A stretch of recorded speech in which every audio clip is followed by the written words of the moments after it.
All right, we are getting set up and we're going to go live on all platforms. So, live on Instagram.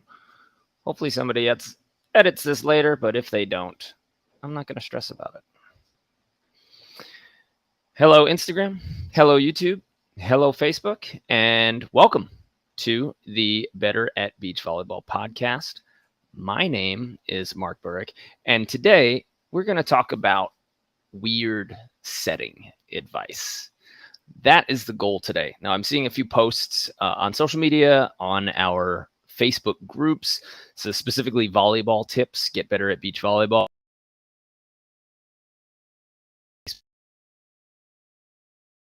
We got about 14,000 people in there, and people are asking questions nonstop. And recently, I saw somebody setting a medicine ball to themselves and asking for more setting tips. So I wanted to talk about that today and some other maybe strange or not necessarily proven advice that coaches say. And I go through this at our camps, and I think it's just a good opportunity to let you know that it's okay to explore your own setting journey and setting path. So that's what we're going to do today. But I do want to talk about our 30-day setting course. It's an at-home 30-day setting course. So if you are looking to improve your bump setting, your hand setting, your technique, we have tutorials that you go through every day. Then we tell you what drills to do, and you do them at home or on the court. You should record those, because if you become a member, you get to record any of your videos and you post them to our private Facebook group. And once you're there, then we have an entire coaching staff just ready to analyze your film and ready to show you exactly what you're doing wrong. So our elite members, they get to meet with us, and we have phone calls with them at least twice a week. And for our basic members, well, you still get nonstop video analysis. So if you want to check that out, just head to betteratbeach.com/set. betteratbeach.com/set. Just so you know, whenever you sign up for any of our programs, it opens up all of our programs. So you will get the entire library. It's just whichever way you go in, then you get the entire library, and then you get to choose where you start. And we've got some great programs in there, of course, including our 60-day vertical jump program and mobility for volleyball. But today we are going to talk about setting. I will say that if you want one of the in-person events, our Florida 3-day camp, which is happening the last weekend of August, a lot of people are signing up for that quick. We did not expect to get as many signups as we are getting. So go ahead and grab your spot. Of course, all of our camps are limited. We want to make sure that we can have the right number of coaches at every camp. So if you want to get in there, make sure that you do that early. That is a B and A level co-ed camp. It doesn't necessarily mean you'll end up on a co-ed court. We just go camp by camp and we decide how we're going to break it up. And almost always we go by gender and level. Okay? If we have special requests, that's what we do. We have one spot left for our fundamentals course on August 6th in Hermosa Beach. So if you want to come to that, it is 5 hours of volleyball, and there's a 1 hour break for lunch where we talk about really anything volleyball. So we usually do some sort of personal development, and lunch is on us, and you get this whole collection of swag, which is really sweet. From me, if anyone out there really lives in the South Bay, is living in California, Hermosa Beach area, and you are an editor and a videographer, I could use your help really trying to grow the personal brand. And I need somebody who can really just show up a lot and edit a lot and post a lot, because we're constantly teaching, doing what we do. And I'd like to really, jump up our content level. So if you're somebody who loves volleyball and knows the game, loves fitness and knows fitness, and you're willing to just film while I teach and do, please get in touch. I would really love to start talking to some people. I know I'm talking to a few of the AVP volleyball content producers there, and I'm trying to get one of them on our side. But if you know anybody, let us know. And if you know anybody in the apparel game who knows how to source different materials, different shirts, and loves just creating a new piece of art that has to do with our brand, get in touch with me. We are trying to upgrade our apparel brand, but I don't want any of my hands on it. So you're going to have a lot of independence if you decide to come and work with us. And, if you just want to make up a job and come do it for us, we're happy to have some cool people. All right, let's talk about setting. So we did see on our Facebook group, somebody was setting with a medicine ball, right? Does a medicine ball help you? And if you've never seen this, what am I even talking about, right? Some people will use a weighted ball, a medicine ball, to practice their setting. Let's just talk about a few of the potential advantages. One, a medicine ball is so heavy that you're less likely to hold the ball in this pincher position, right? Where your hands are stuck forward and we get, kind of sausage fingers where they're just stuck. Okay. When we're receiving a ball for beach and certain parts of indoor, we want our hands to rotate backwards. So the catch phase, basically, you're going to start in kind of a ball shape, but as the ball enters, your palms turn towards each other. So it's almost like you're pointing your forefinger and your thumb back at your own head. And that's the hand position that you would end up in at the bottom of the catch phase. I want to be careful with this because a lot of people think about, okay, the catch phase means I bring the ball down.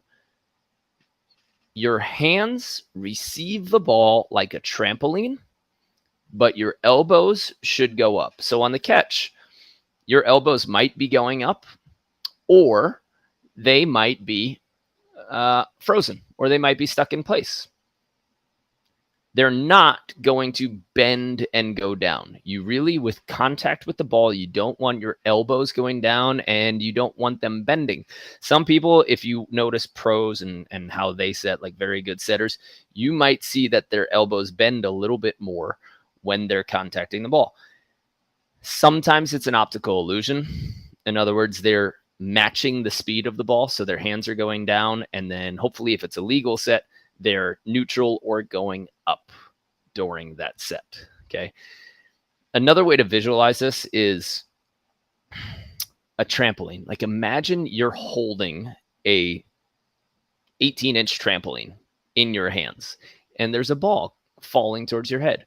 So you move the trampoline up, right? You would see the material part of the trampoline, the bottom, the ball would bottom out. It would get below the metal ring that is holding the trampoline, but your arms would be moving up.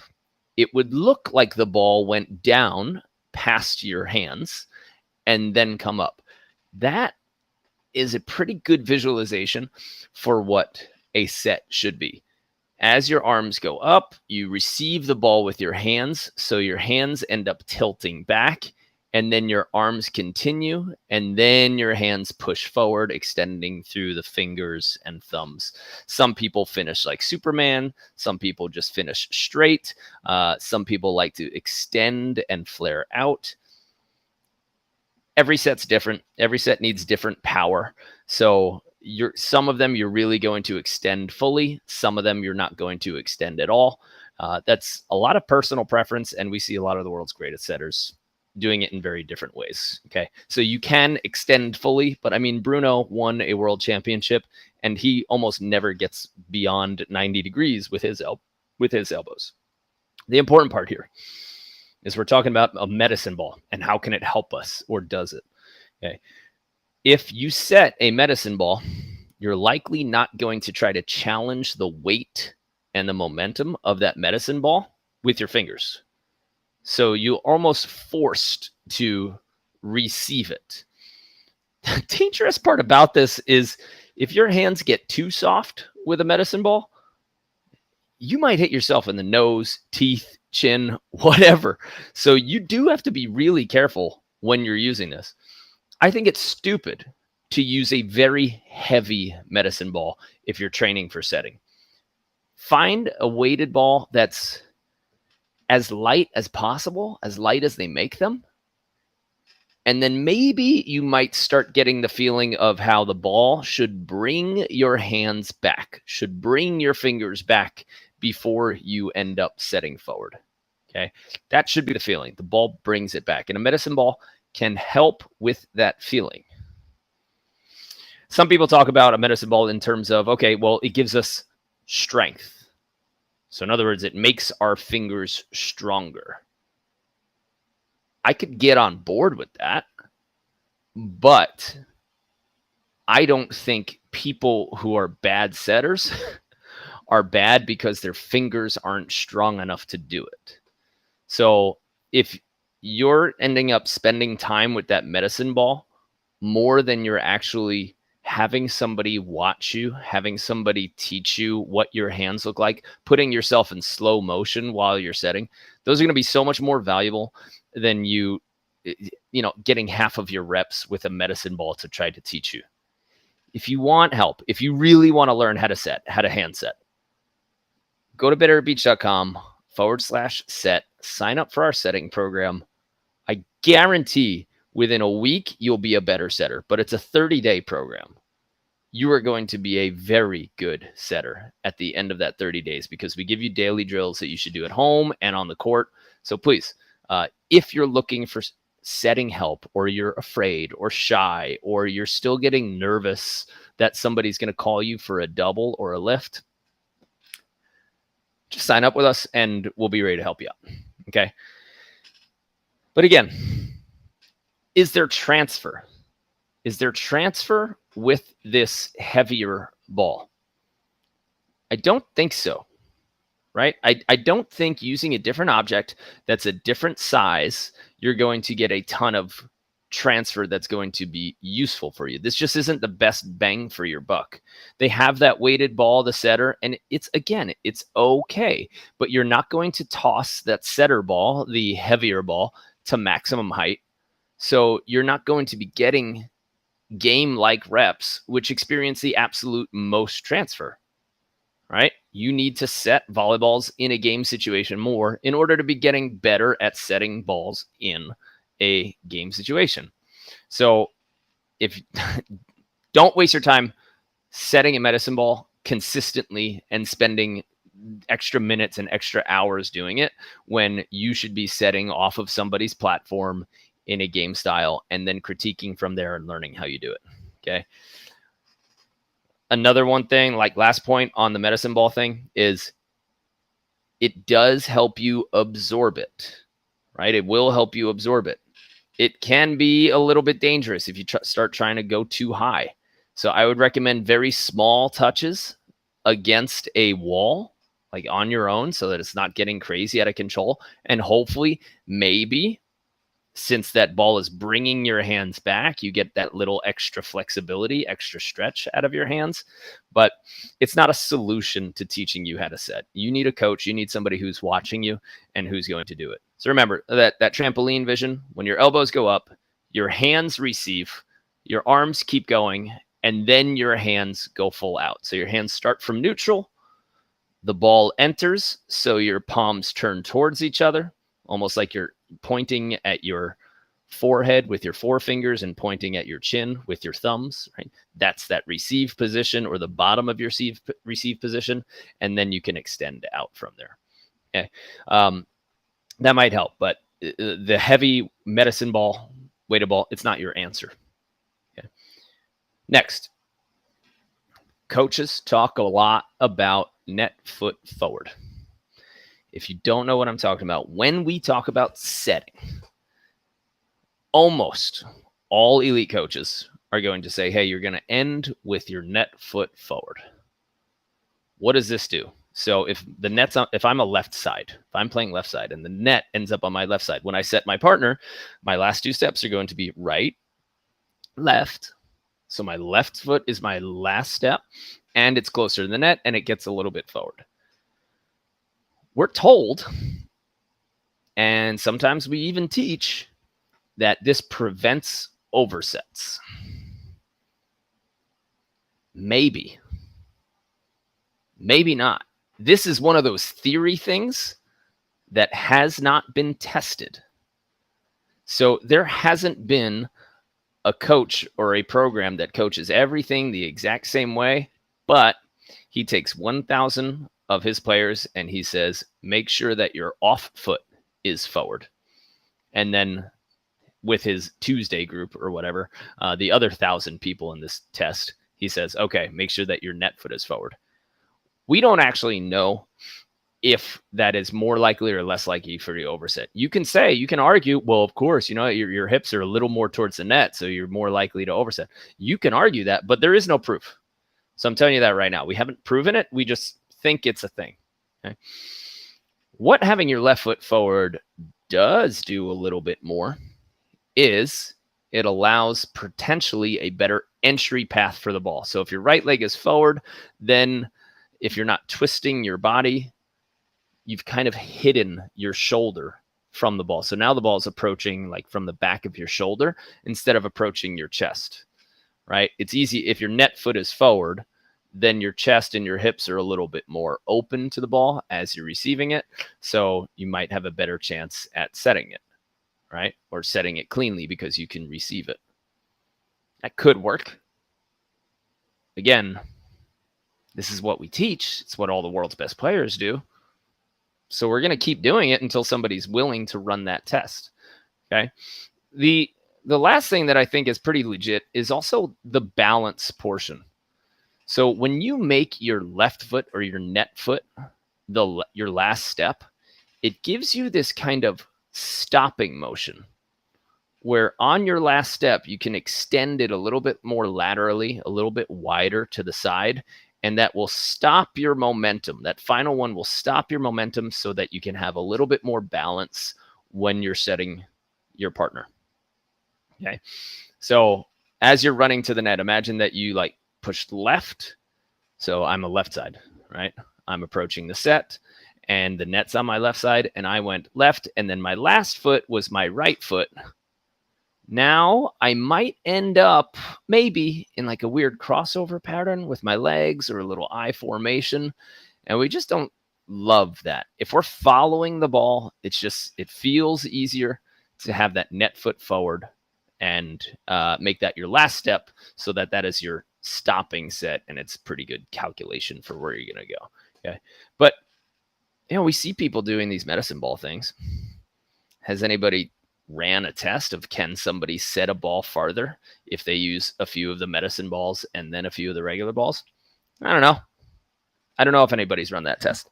Okay. Has anybody run the test of 1,000 players doing their off foot forward, 1,000 players doing their net foot forward? No, not that I've seen. We just kind of create these things based on theories and based on what we see and what logic makes sense. The problem with that is it starts getting dangerous when you start doing that too much. We start making making things up, and this is why we get like so many rule arguments, is that people try to dumb down some situations so that a newbie player can ref it easier. And that's when we started with the like hands have to be together for an overhand play. That was never a rule, or it is, but it was a rule created by like a CBVA or an East End Volleyball, an organization that had a lot of amateur players, amateur refs, and they had to make it easier to referee. So they created rules that were kind of versions of the real rules that made it easier. They just didn't want people hand setting ugly balls like they would do in indoor. So they say, you know what, your hands have to be together. And then all of a sudden that made its way into a rule book, which becomes weird. So we don't want to just randomly simplify things and create rules. And we don't always just want to do what we hear and what we say from a local open player. I like to challenge little beliefs and I like to understand it. And at the very least, when I'm coaching, I say, hey, this is what we do. This is what we teach. This is what all the world's best players do. So that's why we're doing it. Okay. And I could give you a bunch of reasons why it works, but if you're a good arguer, debater, you can always come up with a good reason for why something works. Okay. Unfortunately, too many people BS their way through that. So that's what we have for setting advice. Just guys, when you're setting, make sure that your elbows are going up. Make sure that your hands receive the ball. Okay.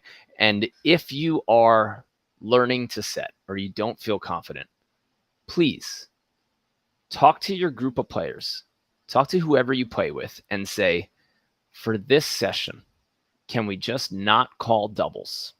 Can we not call lifts so that we can all approach this with a little bit of courage and get a ton of reps instead of being scared that we're going to lose points? Like this, if this is just your Tuesday fun group, guys, loosen up on the calls for a few days so that you can improve at the sport.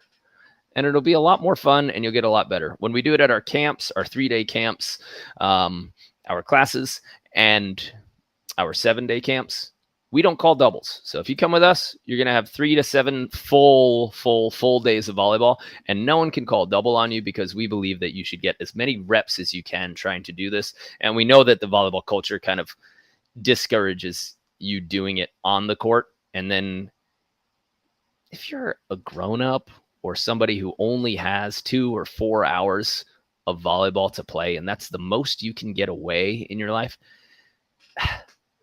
then you're never going to learn setting unless you get to try it during those 2 or 4 hours, right? If you're super competitive and you're not great at setting, but you have those extra hours, you've got 10, 20 extra hours during the week outside of your volleyball training, then you can go home and you can set to yourself for a few hours. But if you've got a job, if you got to travel, if you got kids, you've got somebody in your life who needs you, you don't have that time. So see if you can encourage your group to do it with you. Yeah, I think that's all we want to talk about today. I do want to share my lift with you guys if you are interested in. I know this is way off topic, but I'll share with you my current lifting schedule. I'm going 2 or 3 times a week. So I've scheduled 3 times a week. It's Monday, Wednesday, Friday. Monday, Wednesday, Friday. Okay. Every day I do have some form of legs. I do have some form of back. I do have some form of chest.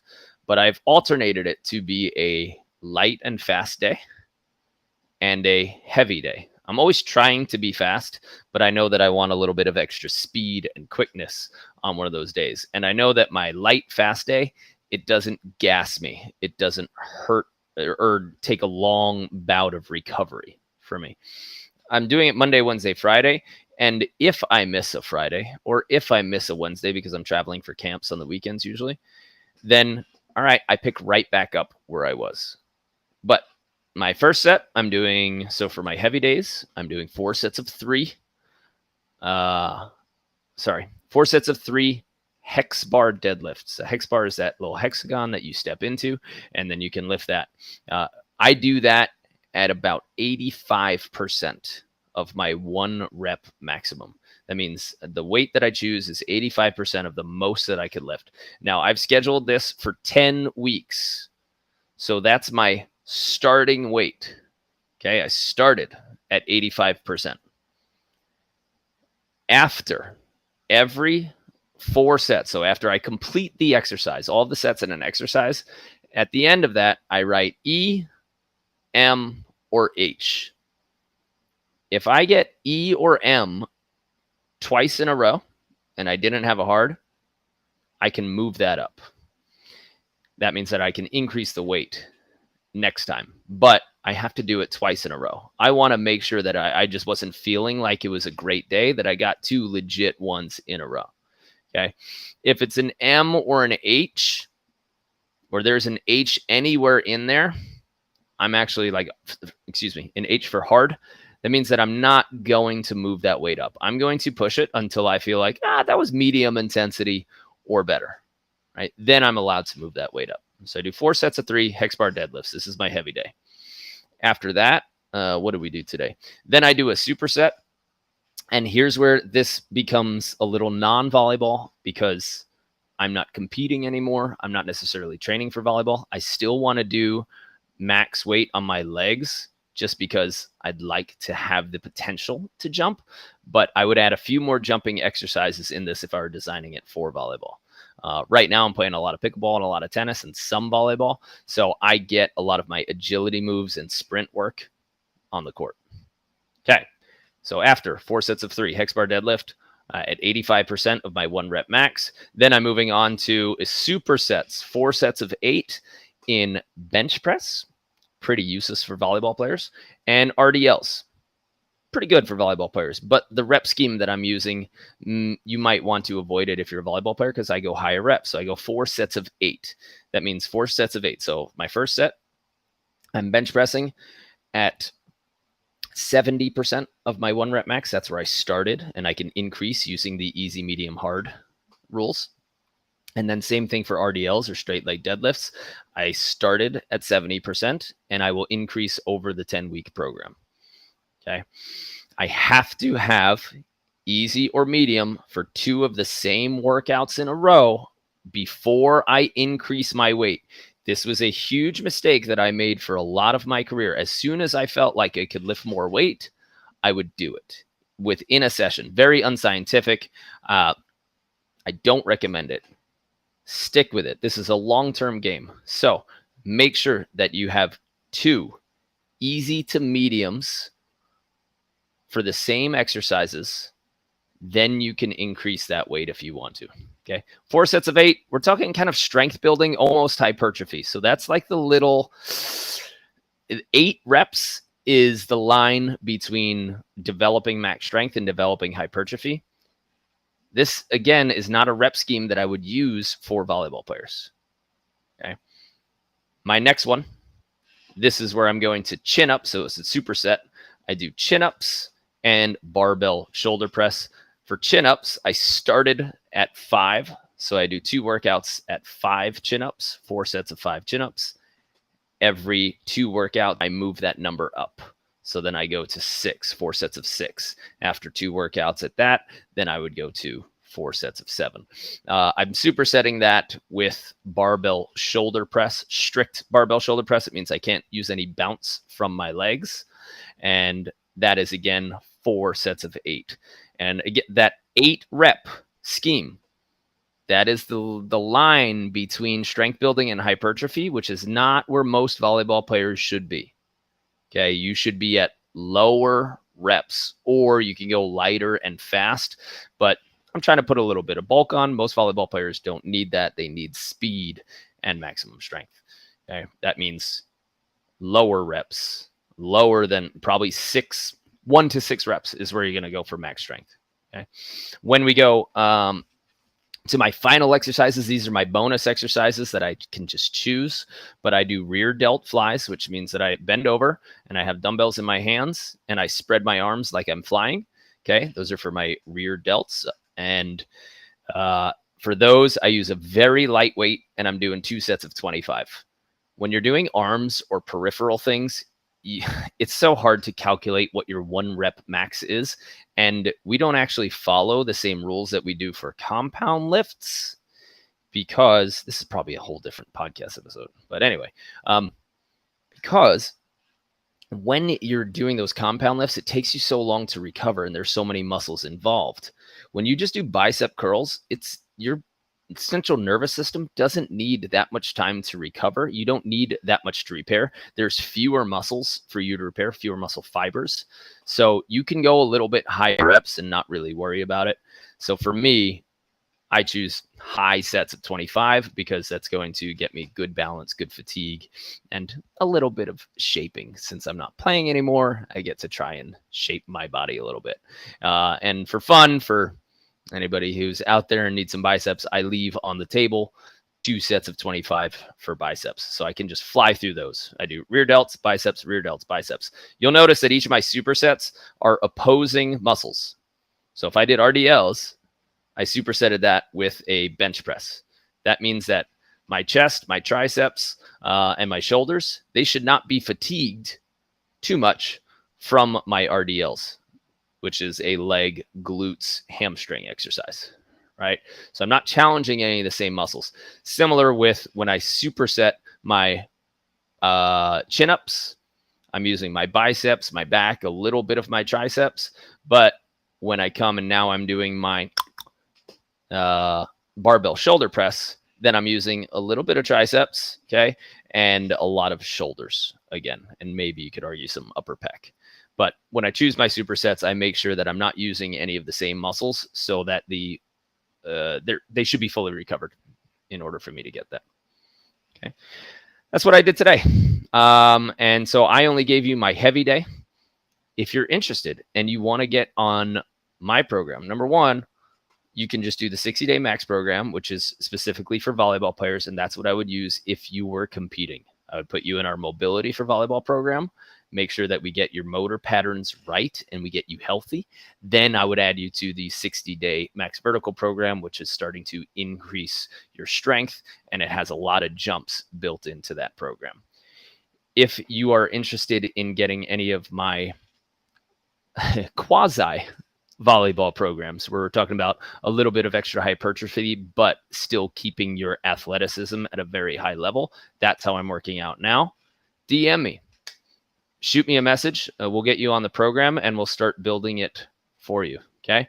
I'd be happy to be your personal trainer. I did that for a long time and I just converted all of that knowledge into becoming a volleyball player and volleyball coach. But I would love to start working with some clients who are interested in going ham. All right. That's all from me. So, weird setting advice. Have you guys heard some weird setting advice that you don't quite trust? Go to our Facebook group, which is Volleyball Tips Get Better at Beach Volleyball. You could also search for Volley Chat. Ask them in that group. If you really want to learn setting, go to betteratbeach.com/set. We'll train you how to set, and you can do it from home. We'll give you all the drills that you need to, and then we could also analyze your match film or your practice film. Okay. And if you want to share some of that weird setting advice, go ahead and comment on whatever you're watching this on, and we would love to either laugh or debunk some myths for you. Okay. And come to a camp. We got a lot of things happening in the next few months. I'm going to be living in Florida for 4 to 6 months. Haven't decided yet, but at Postcard Inn, just so you guys know, we are setting up a permanent residency at Postcard Inn. So if you are interested in adult volleyball leagues, we are starting those at the Postcard Inn in St. Pete Beach, and we are starting regular classes. So if you are in the Florida area, we're going to be there on a regular basis, which is pretty sick. So we're going coast to coast now, West Coast and East Coast. All right. If you like the episode or you want to share it with somebody, please just go share it with somebody. Think of somebody in your mind right now. And then start looking for that share button and send it to them. And while you're there inside that podcast or video, just give us a like and subscribe to us if you want to hear more. Thank you guys so much. Have a great day. See you on the sand.